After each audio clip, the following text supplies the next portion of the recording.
ህወሓት እያደረገ ያለውን የጦርነት ቅስቀሳ ተቀባይነት የሌለውና ሊወገዝ የሚገባው ተግባር መሆኑን የደባርቅ ከተማ ነዋሪዎች ተናገሩ። ኢትዮጵያን ገንብተን እንጂ አፍርሰን አናልፍም በሚል መሪ መልእክት ህወሓት እያደረገ ያለውን የዳግም ወረራ ሙከራ የሚያወግዝ ሰላማዊ ሰልፍ በሰሜን ጎንደር ዞን ደባርቅ ከተማ ተካሂደዋል። ደረጃ የደረበው ተጨማሪ አለው። የስልጣን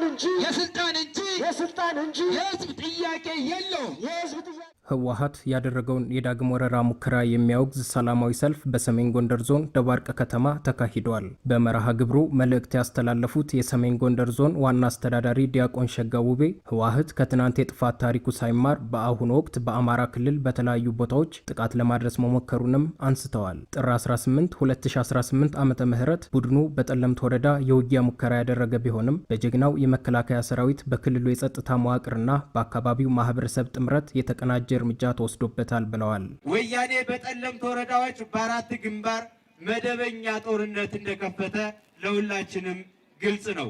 ይሁን እንጂ በከፈተው ጦርነት ጀግናው የመከላከያ ሰራዊታችንና የአካባቢው የጸጥታ ኃይሎች ለተከታታይ 5 ቀናት እልህ አስጨራሽ ተጋድሎ አድርገው ወያኔን አይቀጡ ቅጣት ቀጥተው ወደ መጣበት እንዲመለስ አድርገዋል። በዚህ ጦርነት የጠለምት አማራ ህዝብም በተጨባጭ አማራነቱን በተግባር ያረጋገጠበት ለመከላከያ ደጀንነቱን በተግባር ያረጋገጠበት ታሪካዊ ክስተት ሆኖ አልፏል። የደባርቅ ከተማ ከንቲባ ጌትነት ጸጋዬ በበኩላቸው ህወሓት ከጥፋት ታሪኩ ሳይማር ከታሪካዊ ጠላቶቻችን ጋር በጋራ በመሆን ኢትዮጵያን የማፍረስ እኩይ ተልዕኮውን አጠናክሮ መቀጠሉን ተናግረዋል። የውስጣችን ባንዳዎች በማሰልጠን በማስታጠቅ የህዝባችን መከራና ስቃይ በማራዘም የአማራ ህዝብ እንደ ህዝብ እንዲዳከም በማድረግ በሌላ መንገድ የታሪካዊ ጠላቶቻችን የሻዕቢያና ግብጽ መንግስት አጀንዳ በመፈጸም የተዳከመ ህዝብና ሀገረ መንግስት እንዲኖር በማድረግ የተጎሳቆለ ክልልና ሀገር እንዲኖር ሰፊ ስራ እየሰራ መጥቷል። ህወሓት የፕሪቶሪያ የሰላም ስምምነትን በመጣስ ያደረገው የጥፋት ሙከራ ተቀባይነት የሌለው መሆኑን የደባርቅ ወረዳ አስተዳዳሪ ሰለሞን ጌትነት ገልጸዋል። ህወሓት የሰላም ስምምነቱን ሲጥስ መቆየቱ እና ሰሞኑን ደግሞ ጦርነት ማንሳት በግልጽ ስምምነቱን መጣሱን አረጋግጧል። ለሀገር ክብር የሌለውና ለትግራይ ህዝብ ቅንጣት ያክል ውግንና እንደሌለው ማሳያ ነው።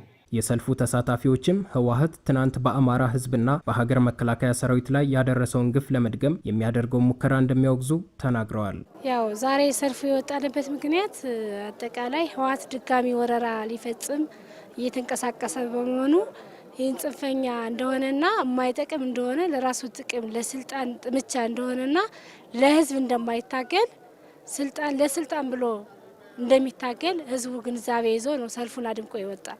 ለአማራ ያለውን ጥላቻ በጋድ አሁንም እያሳየ ያለበትና ህዝቡን ወደ ጦርነት እየማገደ በርካታ ወጣቶች የእሳት እራት እያደረገና በጦርነት እየወደሙ እየተጎዱና የአካል ጉዳትም እየደረሰባቸው ነው የሚገኘውና ስለዚህ ህወሓት ከዚህ ኢትዮጵያን ገንብተን እንጂ አፍርሰን አናልፍም ያሉት ሰልፈኞቹ በቀጣይም የጥፋት ተልዕኮን በማውገዝ ለዘላቂ ሰላም ግንባታ ድጋፋቸውን አጠናክረው እንደሚቀጥሉ ገልጸዋል።